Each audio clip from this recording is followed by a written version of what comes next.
Rugambwa Juvenalius Pius, na nimekuja hapa katika makao makuu ya shirikisho la soka Tanzania TFF kurudisha fomu. Mimi ni mtiania katika nafasi ya kamati tendaji ya TFF, au kwa lugha nyingine ni executive committee, ambao katika nafasi hiyo kutachaguliwa wajumbe 6. Kwa hiyo mimi ni mmoja wa watiania ambao nina mpango wa kuichukua nafasi hiyo katika uchaguzi wa mwaka huu wa shirikisho la soka Tanzania.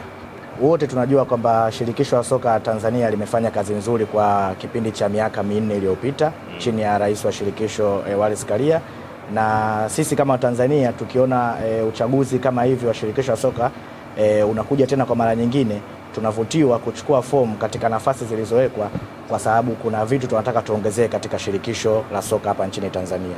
Kwa hiyo kwa mpira wetu unavyoendelea, ni vizuri sana kwa watu kuendelea kutoa mchango zaidi na zaidi, ili mpira wetu uweze kutoka katika sehemu moja hadi sehemu nyingine. Mafanikio ni mengi na tunaamini kabisa kwamba bado tunahitaji kutoka katika hatua moja kwenda hatua nyingine, ili mpira wetu uweze kufanikiwa zaidi.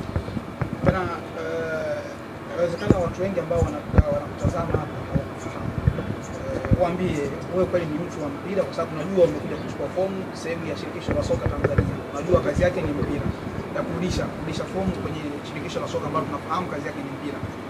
Wathibitishie watu kweli wewe ni mtu wa mpira.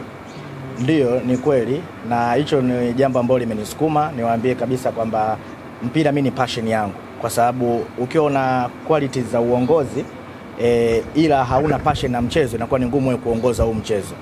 Na pia tukumbuke kwamba mchezo pia it's more about professional kuliko mambo ambayo zamani watu walikuwa wamezoea.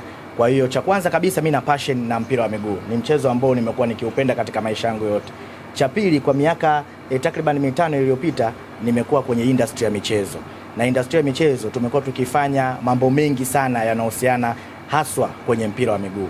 Na ndio maana nimewiwa na nimeona ni vema kabisa nije nirudishe kuchukua fomu na kurudisha fomu kwa ajili ya kugombea kamati tendaji katika mamlaka ya shirikisho la soka hapa nchini Tanzania. Kwa hiyo nimeshafanya matukio mengi ambayo ni ya kimichezo, na watu ambao nimeshakutana nao kwenye mpira nao wananijua, na vile vile nimeshiriki matukio mengi ambayo ni ya kimpira, na naamini kabisa kwamba uzoefu ambao nilionao mpaka sasa watu wanaweza kama mnavyoona mimi ni kijana mdogo, na kwa takwimu inawezekana mimi ndo kijana mdogo kabisa kuchukua fomu katika nafasi kama hii. Ila niwaambie kabisa football right now it's a serious business. Ni biashara ambayo iko very serious, na inahitaji watu professional, na inahitaji watu capable, inahitaji watu ambao ni qualified. Kwa hiyo hakuna kitu ambacho unaweza kuchukulia poa kwa kuja kuchukua fomu na kurudisha fomu kwenye hatua kama hii. Na ndio maana nimejitokeza, kwa sababu naamini kwenye uzoefu nilionao mpaka sasa kwenye taasisi mbalimbali ambazo nishafanya kazi, nimefanya kazi kwa uweledi wa hali ya juu, basi tunaamini kwamba tuna msaada mkubwa sana katika kuendeleza soka la nchi yetu. Wewe ni kijana mdogo, tukiangalia umri wako bado ni kijana mdogo.